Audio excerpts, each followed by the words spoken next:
Yeah, the first question I got for you is basically how you got into footy. So go right back to the start when you're a kid, like kind of where did it start for you? Yeah, so I mean, what's the audience here? Are we talking young kids or are we talking older kids? Generic really. So generic really. So try not to swear.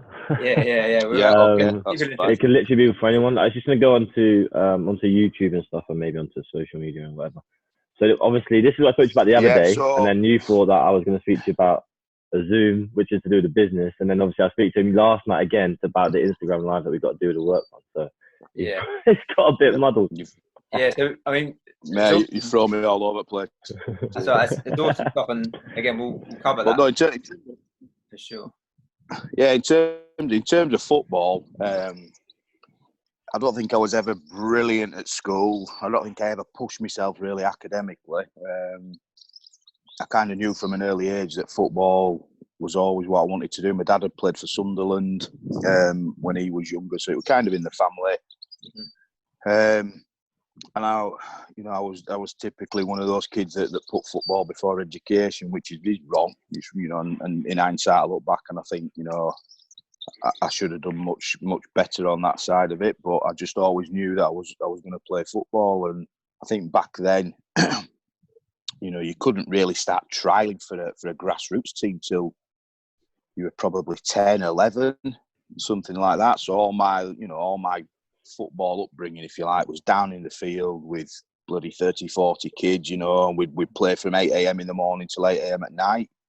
You're playing against boys all different sizes and shapes and strengths and abilities and speed. So, in terms of upbringing, that was brilliant for me. Absolutely fantastic. But then, I got scouted. I think I was playing for school at the time. I think I might have had a school game. And a guy came up to my PE teacher from Bradford and just said, we've been watching him last few games. We'd like for him to come and have a trial with us. So I spoke to my mum and my dad. They said, yeah. And then I went down, had a trial, and I think a trial for maybe 4 weeks. And then I got, not let go, but they invited me back about a month or two after. And I did another 6-week trial. Got invited back a month after, because then I turned 12, I think, at this point. And then it was at that point then that they signed us. And that's how I really got into sort of the system and academy football. Yeah. And I mentioned earlier that you kind of you played up to about 21, and that's when the injuries started to kind of take a toll. So what was the process like going from an academy player to a senior player? Just quickly, you got a bit of avocado in your beard. All right. I found it quite straightforward, if I'm being honest, because I was always one of those guys that, you've heard the saying, play the game, not the occasion. I was very much that sort of mindset, whether we were playing a reserve game, whether it was a youth cup game, whether, regardless of what it was, I went into the same sort of mindset with every game. And I just focused on the game, not what it meant or the meaning behind it or anything like that. It was just another game for me, and that was something my dad had drilled into me from such a young age. Play the game, not the occasion. So I just always found the step up quite straightforward. It was just, it's another game I'm playing with a different set of faces. Yeah. So I never really struggled, even when we were training with the first team and things like that. Just never fazed me, never bothered me. It was just another challenge, another goal that had been put in front of me, another hurdle that I had to overcome. Yeah, I suppose from the from your early education of playing as a kid against all different shapes, ages, sizes, speeds, abilities, it's the same thing, really, isn't it? It's the same thing. Absolutely, yeah, absolutely. I can remember playing, at 8 and 9 and 10 against boys that were, 15 and 16, and they were kicking the lumps out of your you know, and you couldn't be seen to roll over and cry, you know. It just want the done thing, you to get up, you to dust yourself down, and, you know, you were encouraged to go get the ball back off them. You know, your mates would be like, don't let him do that to you. And so it was the best sort of schooling ever for me. You know, and I sound like I'm contradicting a little bit, but my son's been involved in sort of an academy type setup since the age of 5. And although it's fantastic in a lot of respects, I'm also a little bit against it because I don't feel he's had that sort of kid time, you know, to play with his mates. He had a year at grassroots football, which he absolutely loved. And in that team, you know, every single lad was at an academy, so they absolutely walked the league and won every cup going and things like that. But I just wish, you know, from a social point of view, from an educational point of view, you know, that he'd experienced that street type football that I did. Because as I say, 100%, it was the making of me. Yeah, absolutely. I think you learn some of your best lessons when you're humbled, whether it's being sat on your ass by a bigger lad or you know, kicked around, losing games, being part of a team that is successful. I think it's important just as much as learning how to win as well. Even just like being savvy, I think, just like playing against big people, so you got to constantly solve your own problems. Do you know what I mean? So you constantly have to think for yourself. Whereas I think sometimes when you're like maybe at an academy and stuff, you always do this, do that. You haven't got to think for yourself sometimes. I mean, when someone's not there, then you have got a problem. In terms of the intelligence levels that it gives you, it sends them through the roof. Because I always remember there was a kid. He was probably about 14, Neil Granger. I'll never forget his name. And he was a big size. He was a big boy, and he used that physical element a lot. You know, he would kick us around, and he had a little bit of pace with him. And I knew every time that I got, you know, I'd watch my mates to get the ball and knock it past him, to try and round him, and you know, just give him a little shoulder and it's see you next Tuesday kind of thing. You know, where I quickly sort of understood that. Yeah, I'm not going to be able to do that. So I looked and studied him and watched him, and he wasn't great on his feet, you know. So for me, it was, you know, dropping a shoulder, a little bit of skill to get past him and leave him wobbling a little bit. And you kind of work each kid out differently. So you'd almost have over time, you'd have a plan in your head of what you were going to do when you came into a 1v1 situation with that particular kid. So it was brilliant. Like I say, from an educational point of view, it really helped me. And I guess I kind of took that into my early career. You know, I studied players a lot. I watched players a lot. I watched my teammates in training.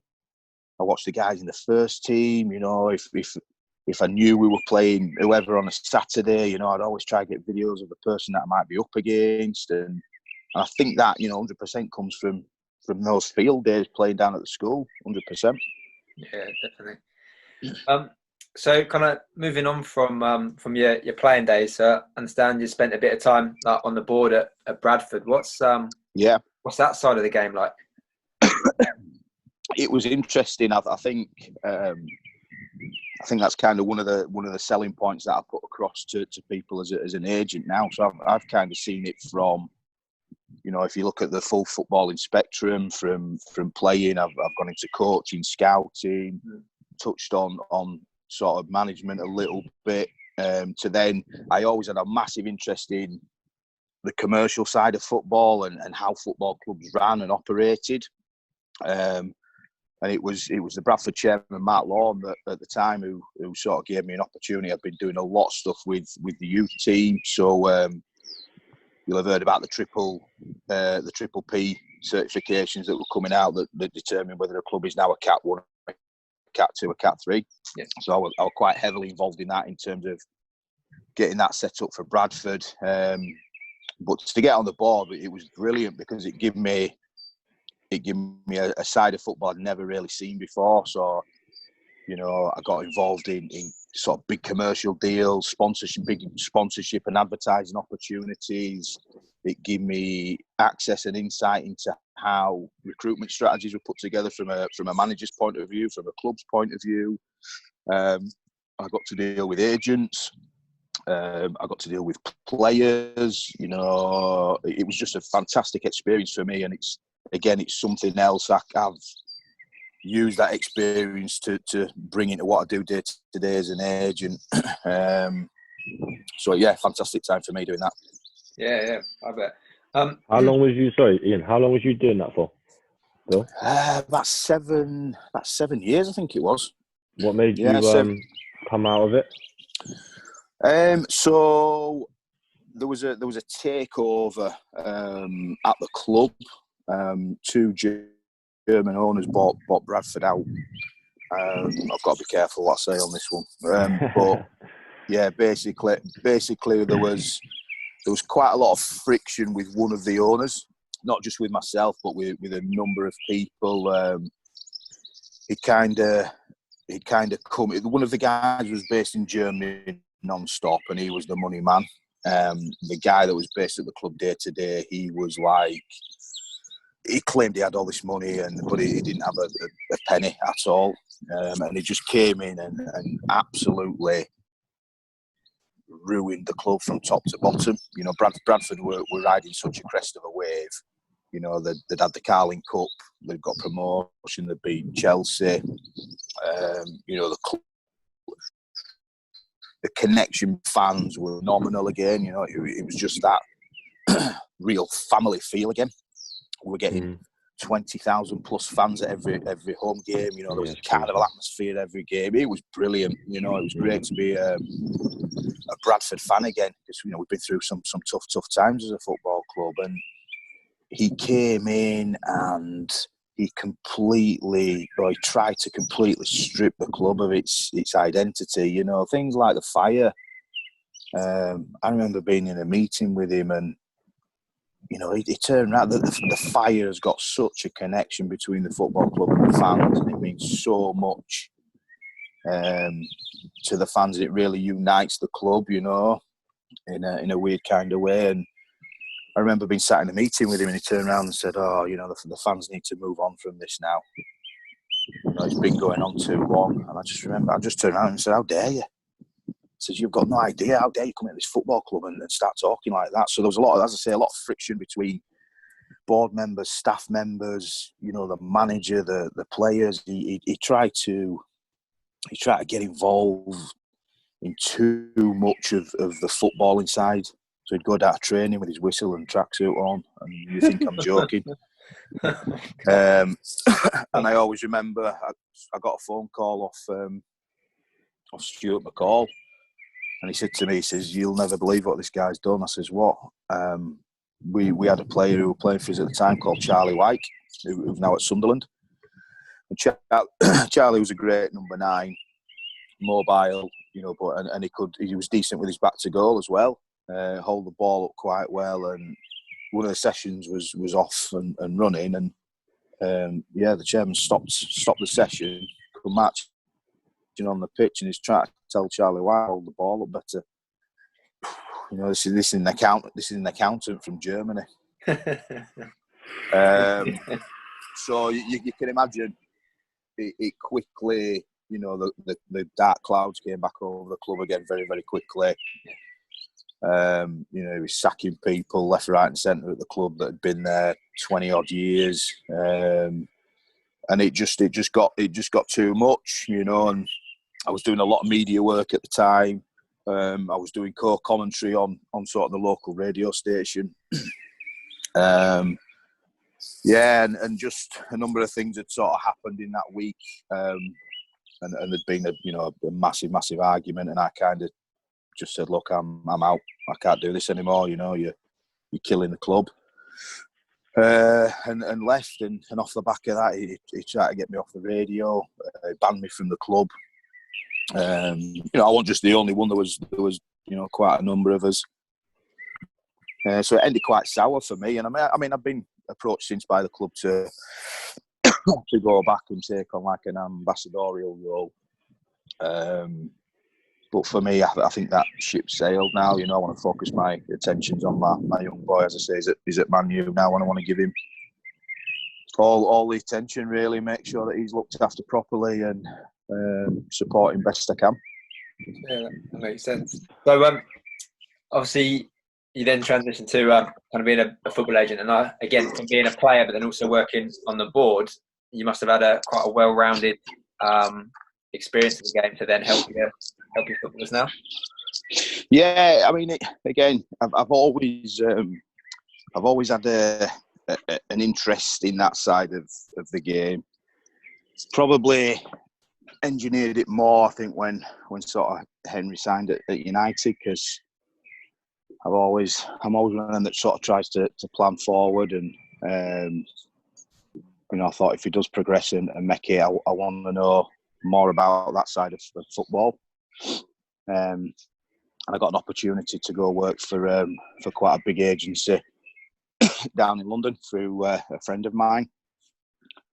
But again, I kind of used my experiences with the agents that I'd worked with in the past, and they weren't very good. Ryan will probably tell you the same. There's the good, the bad, the indifferent. There's a lot of bad ones out there. Don't get me wrong, there's some good ones as well. But I kind of wanted to use my experiences and how I'd been looked after, and make sure that the guys that I were dealing with moving forward were taken care of properly. I always remember when I had an opportunity when York City was in the league. I had a chance to go to York City on an 18-month deal, which in hindsight was the right move for me at that time, or closer to home. And I let my agent persuade me to go to Nottingham Forest on a 6-month deal, which was miles better money.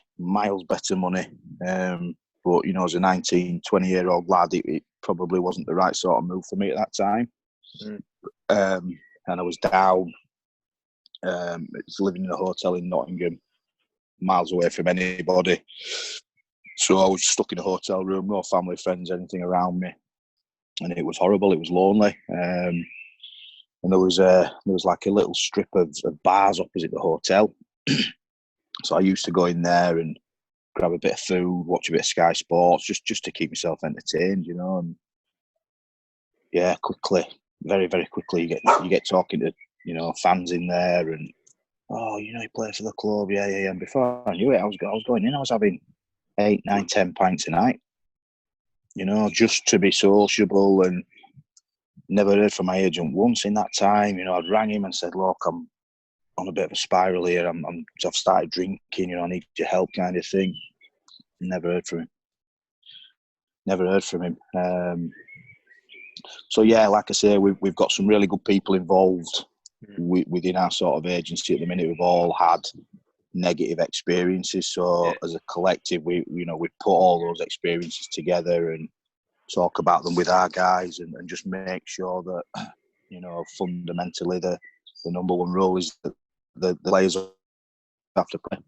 Sadly, the company that I was working for in London, that wasn't the case. The guy who owned the company was all about his ego. It was all about him, and he's everything that I hate about agents, in the sense that it's he's looking at your watch, comparing watches. What car do you drive? That's his first question to everybody. Yeah. And it makes no odds to me what who you are, what you are, where you've come from. We've all got different backgrounds. Number one rule for me is that, as I say, the guys are looked after properly. Yeah, definitely. And supported properly.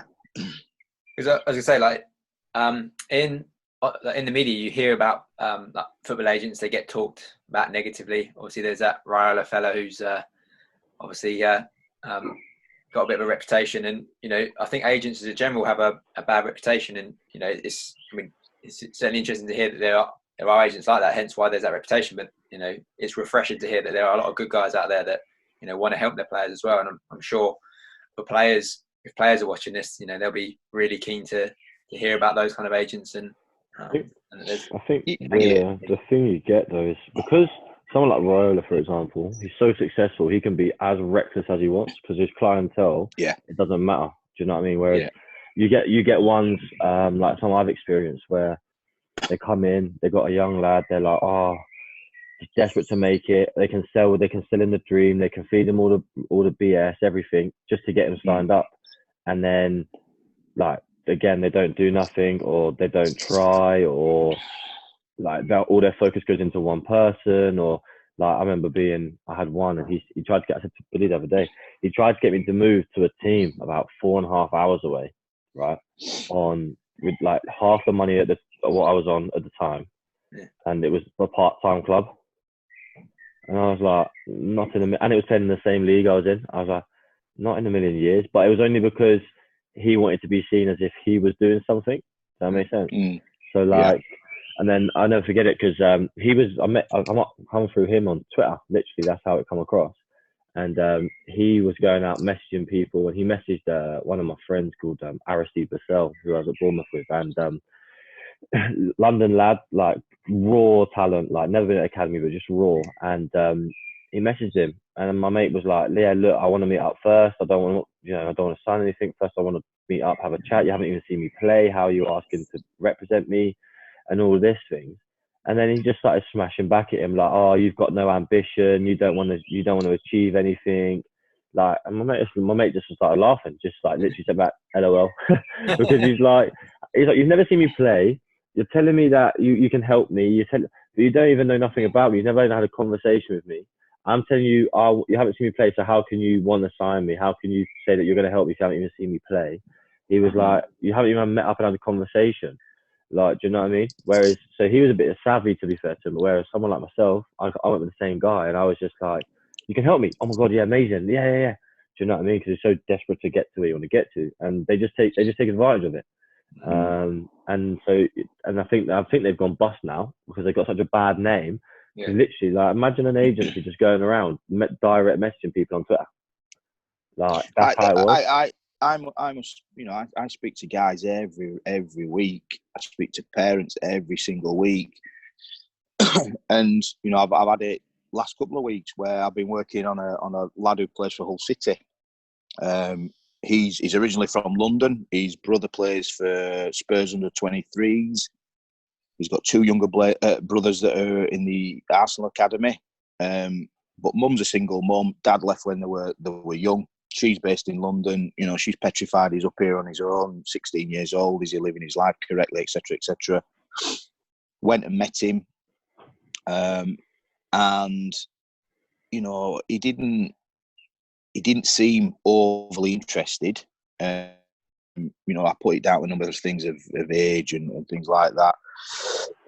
But we've spoken to his brother, we've spoken to his mum, we've spoken to his eldest brother. We've had multiple conversations. I spoke to him last week, and he said, "Look, I really want to work with you, but I just don't feel I'm ready to sign something yet." And that's cool. That's cool. And I said to him, "Look, I'm here. If you need me, I'm here. Just because we're out signing a piece of paper, it doesn't mean to say I can't help you. If you've got any questions, I'll still come and watch you," that kind of thing. Because I know if I put the hard work and the effort in now, and I've got to earn his trust and earn his respect first and foremost. I can't start caning the kid at 16 years old because he don't want to sign with me. Yeah. I've got to show him that I'm here, and there will be a situation. I will religiously ring him every single week to make sure he's okay. And I know there will be little, I know he'll start opening up to me in time, and there'll be things that happen, and he might want to talk about it, and that's how you gain a player's trust and respect for me. I'm not going to wash my hands of him just because he's turned around and said, "Look, I'm not ready to sign now." Yeah. So if there are like kind of parents or even players that are kind of watching this and they're like talking to some agents, so they're kind of some things for them to look out for to say, well, yeah, this is a good guy, or maybe this ain't a good guy. Yeah, I mean, I'm quite lucky in the sense, guys, that I can switch hats in the sense that, I can look at this from a dad's point of view who's got a son in an academy. So again, if situations arise, I kind of take a step back and think, right, well, how would I want this to be handled as a dad, first and foremost, of a son who's in the footballing system? And then, okay, agent hat on now, what do I think is right at this moment in time? But the number one question I'd be saying to every agent is, right, well, how are you going to support my son? Because I'll give you a great instance. There was a lad that I was after at Leeds United, a goalkeeper. Must have watched him 10, 15 times. He was involved in the England setup from 14, 15, 16, 17s. I don't think he got into the 18 squad. But at 17, he got a really, really nasty injury. It's a bit of a sort of 1 in a million type injury. So he was taking a dead ball, and his quad muscle detached from his groin. So it's quite a nasty injury, and he was out for 14 months, I think. And I lost him to one of the big agencies called, well, I won't name names, but yeah, one of the big agencies who'd been all over him. They were turning up at his house whilst he was involved in the England squad. You know, they were approaching him from 14 years old, which they shouldn't have been doing anyway. Sold him the dream, you know, sold mum and dad the dream and everything like that. And he ended up signing with them. When that injury happened, they did not contact him, not even via text message. They didn't go see him for 14 months to make sure he was okay. So my number one, I mean, we've got him on board now. I stayed in touch with him all through that time. I went to see him.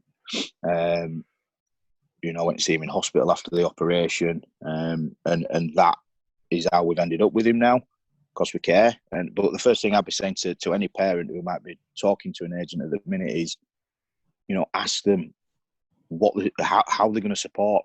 How they're going to support your son, fundamentally. Ask for references. Ask to speak to some of their clients. Not, you know, if it's a big national agency, not the Harry Kanes that they might look after, because they'll be serviced unbelievably well. Speak to the guys at the lower end of the database, the ones who might be in non-league, the ones who might be in League Two. See how much contact they've had. It's those kind of things, you know. we speak to our players. I look at it this way. I'm driving from meeting to meeting, from club to club. I can be in the car 3-4 hours a day sometimes. So I've got plenty of time to be picking a phone up and having a 15-minute conversation with one of my players about the weather. You know, it's not necessarily all about football. They might have other things going on in their life, you know. So we just talk about anything and everything. You know, we'll talk about how training's gone this week. How did the game go Saturday? You know, sometimes when we get the videos back from the club, we'll sit and analyse, you know, and look at the performances. And you know, we've got some very good players involved in the business that are all ex-pros. So you know, we draw on their experiences. You know, and it's never, what I always say to my players is, I am not your agent. We are your agents. It's, you know, we've got people like Paddy Kenny involved. Who, you know, Paddy played at Leeds, Sheffield United, Republic of Ireland in the Premier League. Paddy mentors all our keepers. Don't think there's anybody better placed to do that. We've got people like Colin Cooper. So Colin looks after all our sort of defenders. He's ex-Middlesbrough Forest captain. He played for England. He's managed England under 21s. He's worked at the FA for sort of 2.5 years. So again, you know, in terms of credibility and knowledge, and there's nobody better to mentor the sort of young defenders that we've got. Gary Jones, who was at Bradford as captain, he's led them to Wembley. He looks after our midfielders. But what you'll find is that everybody who's connected with our agency, we're all dead humble. There's no egos, and it's those types of people that we want to attract into our business. You know, we'll tell people how it is. We tell players the truth. You know, we're not going to sugarcoat anything. You know, if a player's not performing, then we have to tell him he's not performing. But you know, we make sure that every single player that comes to us stays grounded and stays humble. We won't let anybody. If we feel like there's an ego creeping in and we can't control that, then we would let that player go somewhere else. It's not what we're about. Yeah.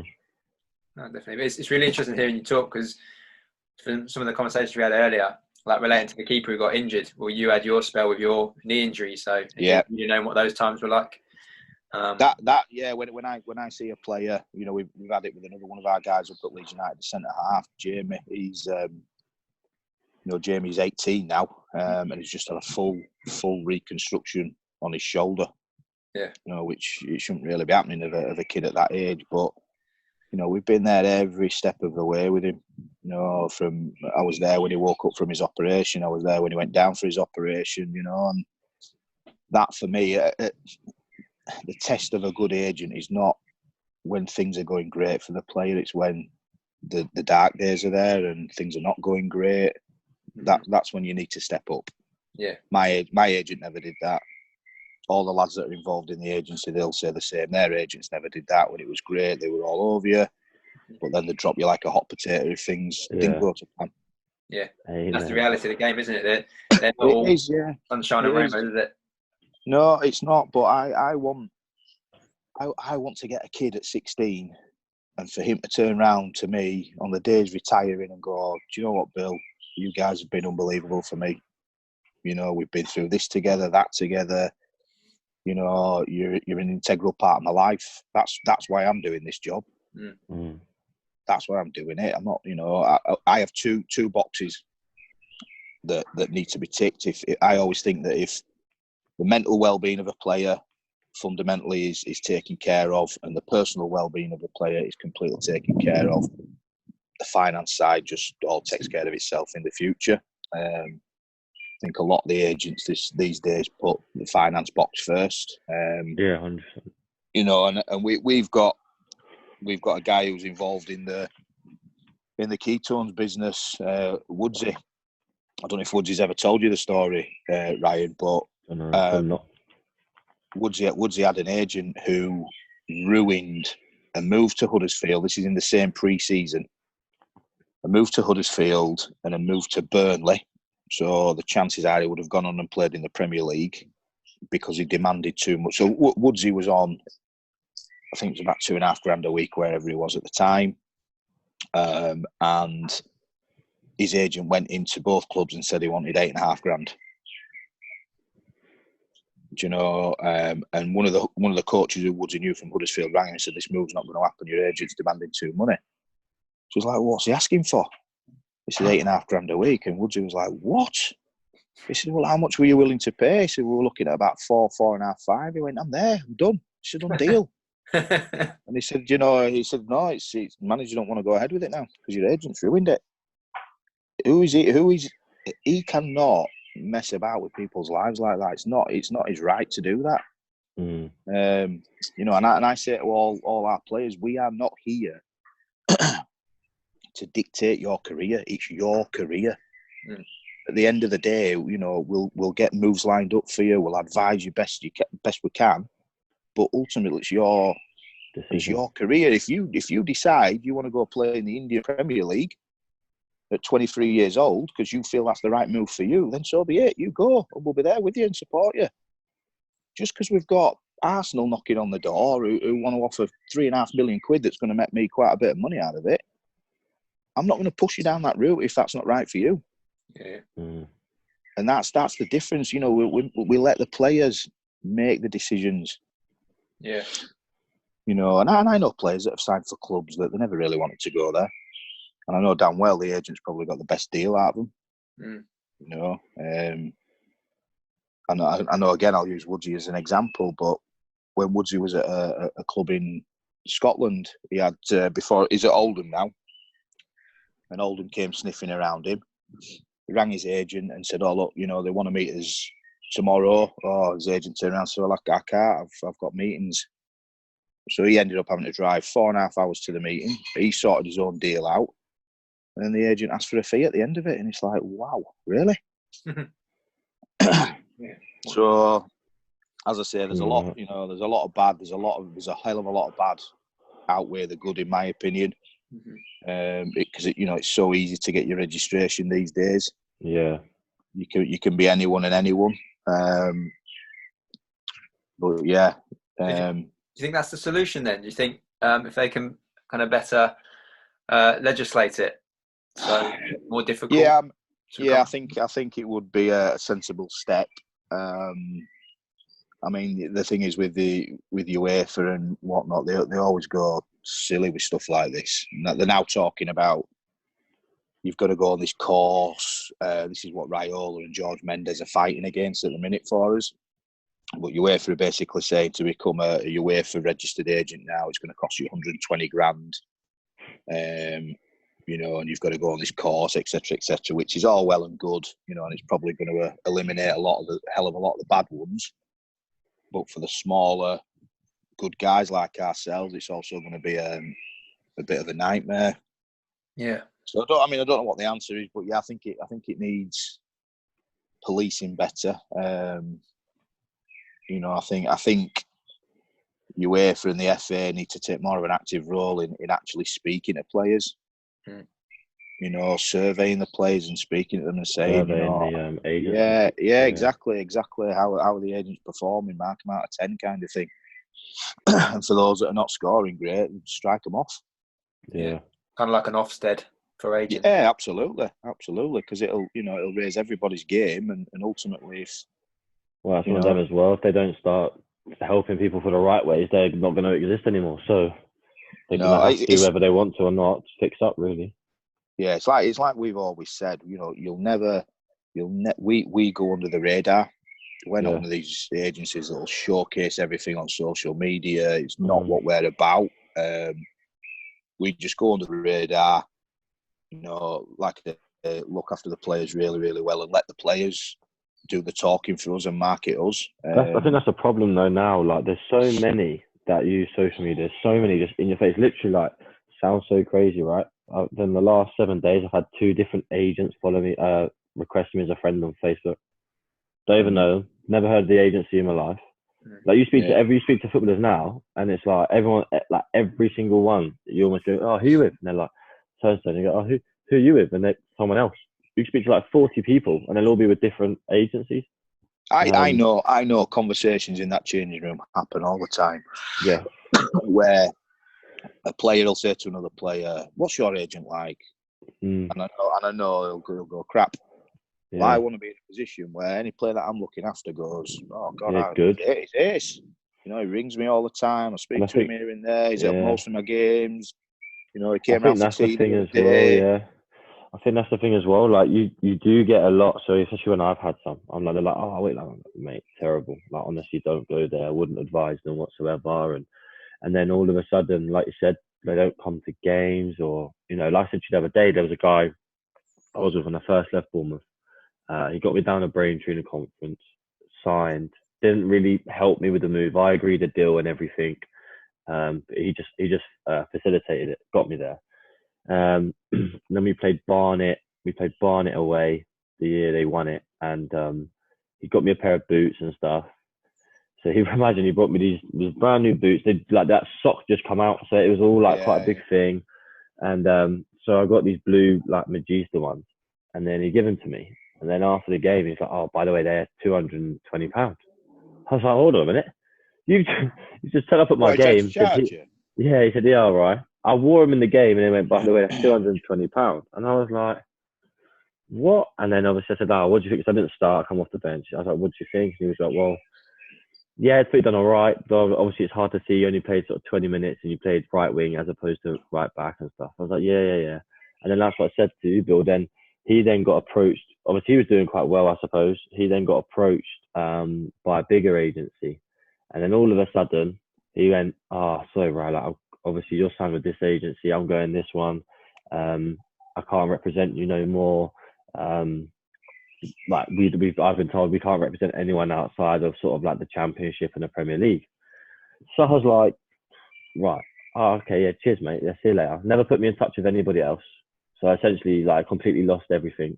And then I don't ever hear from him. And then every now and again, there's a young lad coming through Bournemouth. There was Corey Jordan, Sam Matthews, Jack Simpson, Bailey Cargill, all of these boys that obviously I know or played with and stuff like that. And then I'll get a message. "Hi, Rye, how you doing? How's things? Have you got Jack Simpson's number?" I was like, "What for?" And he's like, "I just want to give him a call, see how he is." I said, "Oh, yeah, I'll see if I can find it." And in the first instance, when he first asked me, I did. I went, "Oh, here's his number."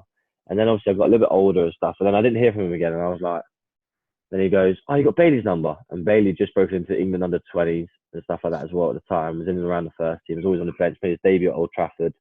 And I went, yeah, let me look for it and I'll get back to you. Never got back to it. And then literally, the season just gone, he messaged me again after not hearing from him for about 18 months. He goes, "Hi, Ryan, hope you're doing all right. Have you got Jack Simpson's number?" I'm like, "Mate, are you for real? Like, get out of it." When I needed you to help me go from the Football League to the conference to back into the Football League, which would have been the easiest way to do it, I said, "You literally deserted me. Like, you just went on, deserted me, said I wasn't a big enough fish for you, basically." when essentially I could have made you more money because I'm coming from non-league. People want more like non-league players. And then if you'd have gone me all the way back up, then that would have been even better for you. It's not that, right, as well. It's, you know, if he'd have shown his commitment to you in those days, you'd have been with him for the rest of your career. Yeah, exactly. You know, because he's helped you get back up there again. Yeah, no, exactly that. And then, like you said, at the end of it, you go, do you know what? Like, I owe near enough a lot of that to you. Do you know what I mean? But then obviously, so he, crazy. But that's just what they like. They don't, like we said, I don't feel like there's a lot of them that don't really care about the player. They just care about the money, and they just use people to get for their own benefit. And they get some people that are naive and go, oh, yeah, I can get you his number. Can you help me out? And I said to him, listen, like, I'll tell you what, I'll give you his number. I said, but you do something for me first. I said, because you was with me, you ditched me. And he went, yeah, I'll give you, if we get him signed up, I'll give you like a small fee, like a referral fee. I went, nah, don't give a damn about the money. I said, you get me back into the league. I said, and I'll give it to you. Yeah. And he was like, oh, I don't know if I can do that because it's against our policy. And I was like, why? He said, well, obviously because we don't deal with non-league players. And I'm like, okay, so do it off the books then. Do you know what I mean? Do it off the books. Don't do it through the, do you know what I mean? But that's what I mean. They're just not bothered. They're always in, how can you help me rather than how can we help you? Yeah, you know exactly. What I mean? Exactly. So yeah, I've had some very bad experiences. I've always been brought up to put others first before yourself, you know. But I think it's like I said to you, Bill, the other day, is like you do, obviously I do all this graft, like you get mimicked and stuff like that by other players, and you're always busy, you're so busy. But for me, busy's good. Busy means you want to do well. Busy means you're trying, you've been working, and it's fine. And then obviously I've taken some bad deals in my time and stuff because I'm like, no, I know this isn't the end goal. This is to get you where you want to get to. So take the bad thing. When you get back to where you want to get to, the money will come. Do you know what I mean? But you don't. It's not all about the money. Like I didn't start playing football as a kid for the money. Obviously, as you get older, you got bills to pay, and if you're full time, you're going to need a certain amount. But essentially, I started playing football as a kid because I loved the game. I loved football. It probably brought me more happiness than anything else. And I did it because I wanted to be the best that I could. So I'm not now going to all of a sudden now just change my beliefs and my morals because of money. Do you know what I mean? Like I said, money will come, whether that be at 26, 27, 28, or whether it even be at all. Do you know what I mean? But I won't ever look back on my career and go, like, I know there's some boys that they go and play. A lad I was speaking to is at Plymouth. Imagine he got given a tennis shirt in his first year as a pro. Now, some people have like, what's that? Like, but that's a big thing, isn't it? Like the tennis shirt, like, is your first year as a pro, and he ended up dropping into non-league and stuff. And obviously he's down in Plymouth, so there's not really a lot of teams down there anyway. And I was just speaking to him, and he's become like a window cleaner and all this sort of stuff. And he's playing for Barnstable, which is probably 2 leagues above what Ascot, I think. Yeah, no, 1 league above. That's step 4. Yeah. Yeah, 1 league above. And a team 2 leagues below basically offered him 3 times the wage, so he went. And I know people that have left even league football to come into the Conference South or the Southern Prem because they're getting more money. And I'm like, I get it. You want more money? Go and have like a little business on the side. Go and do something else, but don't. Do you know what I mean? I'm just like, really? Would you, if you was a kid and you looked at yourself now, would you, or even when you finish playing, are you going to look at yourself and say, like, what's more satisfaction? Oh, I made a lot of money out of football, but I should have played higher. I could have done a bit better. Or do you go, do you know what? I didn't make loads of money out of football, but the experiences, the life experiences, what I went through, I was very lucky, and the levels that I played with and what I learned has actually put me in better stead further down the line. Do you know what I mean? I think it's one of them as well, mate. It depends what, sort of stage you're at in your career as well. So, we might advise a lot of our sort of younger pros that maybe haven't played much football, that, at that sort of critical age from 18 to 20, for me, it's all about stats. It's games, how many games you've played. It's that kind of thing. So you might have to advise and go, do you know what? Yeah, we maybe need to take a step backwards now because you need to get some games. Yeah, but that's what I mean. But you're going to go, men. Yeah, but you're going to go back to go forward. You know what I mean? Exactly. There's a reason why you're doing that. We're not saying, oh, let's go play for a step 4 team from Leeds United because they're offering you £800 a week. Yeah, there's a bigger picture to it. Of course there is. Yeah. You've got to go experience men's football. You've got to be get kicked about, and roughed up and see how you respond to that. Because you're looking at character as well. Yeah. You're looking at a lad's character from going and playing 23s to men's football, where it's worse pitches, it's muddy, it's you can't get on the ball as much. What's your character like then? Have you got enough in there to say to me that I can do the dirty and the ugly stuff? Yeah, I'm prepared to do that. Going back to your original kind of experiences on the field against older kids, isn't it? Like, absolutely, yeah. Developing your character, and you need to do that, whatever stage it is you're going to do it. Now, as I said, there's times in football where you're going to play against teams that have got an awful pitch or are going to rough you up or whatever. 100%. If you're not used to it, you might get found out. Exactly. Well, that's true. Like there's the lad that I was at Bournemouth with. His name's called Harry Cornick. He's now at Luton, and he's doing really well. Anyway, he's got sort of released, or I say got released. Went on a couple of loan moves to League Two. Ended up signing for Luton. So he's gone from the Prem to League Two, and then obviously won League Two with Luton, won League One with Luton. He's now in the Championship, and although Luton have obviously not done as well this year, if they get null and void, he'll be in the Championship again for another season. But he was doing all right. Potentially then can move on. Do you know what I mean? So that's what you're saying. You go back, but you got to look at the bigger picture. Whereas some people I know, and maybe at some point when I dropped out, I was sort of trying to cling on, even myself, to the highest level of football I could, as opposed to, so I would maybe play, I don't know, one game every 3, for example, and be like, because I was like, I'm playing a conference, but essentially I've got the name on the back of a shirt, I'm traveling up and down the country. Like, as a youngster, it's a bit more like, but then in hindsight, maybe I should have dropped down to the Conference South and played 30, 40 games, because then I could have gone into League One or League Two, you know what I mean? But sometimes I don't think, one, people aren't guided like that, and two, because you're young and especially if you come out of a pro club and stuff, the last thing you want to do is go and play, like, with all due respect, like a bad level of football in non-league, because you just think, I'm so used to this, and then you come back down here. It's fine. It's not just making that drop. It's also finding that club that's going to play to your strengths as an individual, so that it makes your game easier. You start standing out even more, and then hopefully you get that move back up the leagues. Then 100%. That's the thing. Like we've all learned these lessons kind of as players, and we're all saying, like, in hindsight, I wish this. And I guess that's kind of the role of the agent, right? Is they've probably experienced this before, and they'll be like, look, I've seen this before, or I've even experienced it before, and I know at this stage of your career, this is the best thing to do. Yeah, and I think to do that, because your mum and dad might, unless your dad's like been a footballer or something, they're not going to really be aware. So I mean, so literally, that's what it is like that. You're not going to know if you don't get any help from the club, which a lot of clubs don't. Then who do you speak to about it? Who do you know? Who gives you that best advice because of what they've come across before? Do you know what I mean? That's where essentially I think agents really, they either are good and they help you, or they just absolutely kill you. Yeah. I mean, I had I'll just give you an example. So I've got a young lad who's up at Barnsley at the minute. He's only a first year scholar. What day are we on today? Sunday. Sunday out. So it was Friday evening. I got a call about 8:30 from his dad just to say we're on the way to hospital. He's choked on some chicken. I was like, what? So what did I jumped in the car and I was straight over to Barnsley Hospital. You know, it turned out to be something and nothing. But you went to know. But it was important I was there. And that'll go a long way with the parents and the trust, and 100%. Exactly. And that's what it's about. It's, I always say to mums and dads, the agent should be an extension of your family. That's how you should kind of look at it. I'm there to provide that extra level of guardianship and support.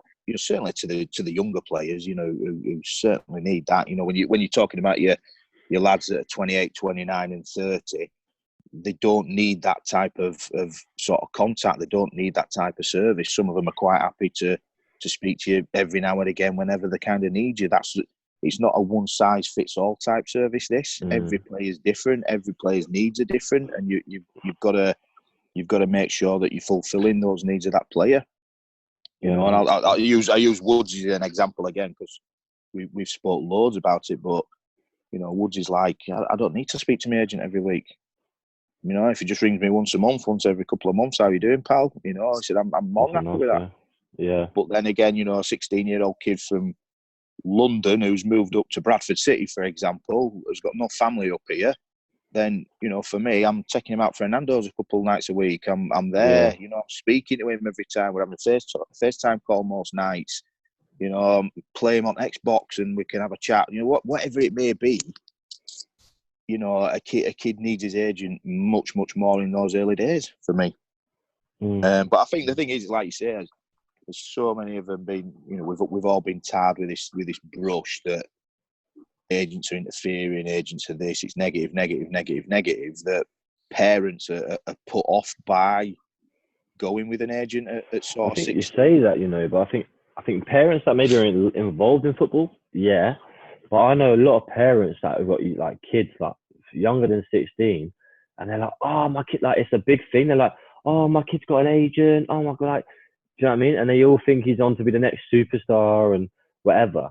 But it's almost like, I've been there. My little brother plays cricket, and there's a lad that he was a young lad, and his older brother plays cricket, and literally his mum would tell us all the time, oh, I've got an agent, and I'm thinking, she doesn't know like my background. I'm thinking, so it don't mean nothing. And for me, it's the same as like you get a lot of parents and a lot of people, a lot of kids and friends and stuff. They go, oh, so and so plays for West Ham United. How old is he? Oh, he's 10. Oh, that don't mean nothing. Not you know what I mean? Not in a horrible way, but like that like, don't get me wrong, it's be proud, but that doesn't mean that your boy or this mate is going to be the next big thing. Like, no. Tell me when they get a scholar, and then I tell you what. Tell me when they get a pro. They're the two. That's the big year where you can start thinking about it. But when you've got an 8-year-old playing for Chelsea, and I'm like, well, okay, because I think there's so many things out there. Like you got Chelsea development centres, and you get people just get so blasé with all these things that they think like, and do you know what I mean? I don't think I'll give you an example now, right? I'll give you an example now. Yeah. Manchester City have got an under 5s elite development centre now. That's what I mean. What joke. You're actually probably better off letting them play on their own in the park with their friends until they're about 10, 12, and then taking them. Exactly. Yeah, it's just crazy. It's crazy. You've got to, and this is one of the stipulations when we started talking to Man United. They were very much, look, we want to wrap him in cotton wool. I said, no. I said, if you want him to sign, I said, you're going to have to give him a year of playing with his mates at grassroots. I said, I want him to experience that. Yeah. I don't want him to get to 15, 16, 17 and think, God, I can't remember what it was like to play with my mates. Yeah, I mean, there's a lad that I was training with the other day, Bill, and he's been in the setup his whole life. Fulham, and then he went on to Saints. He's been dropped by Saints now, and doesn't have a clue what to do. Doesn't know. Do you know what I mean? That's just like, it's just been in the academy his whole life. He's like, well, now what? So it is tough. It is hard. Yeah. Right, lads. I see we've got a minute or less than a minute left. So I could talk about this all day. I think this is about playing in this side of the game. I just want to say thank you very much for coming. No problem. Anytime. Really anytime. It's been so insightful. So thanks for your time. Yeah, top man, Bill. Brian, as always, thanks a lot, mate. See you later. No worries, mate. Yeah, appreciate you guys later. I'll catch you guys soon. See you in a bit. Bye. Bye.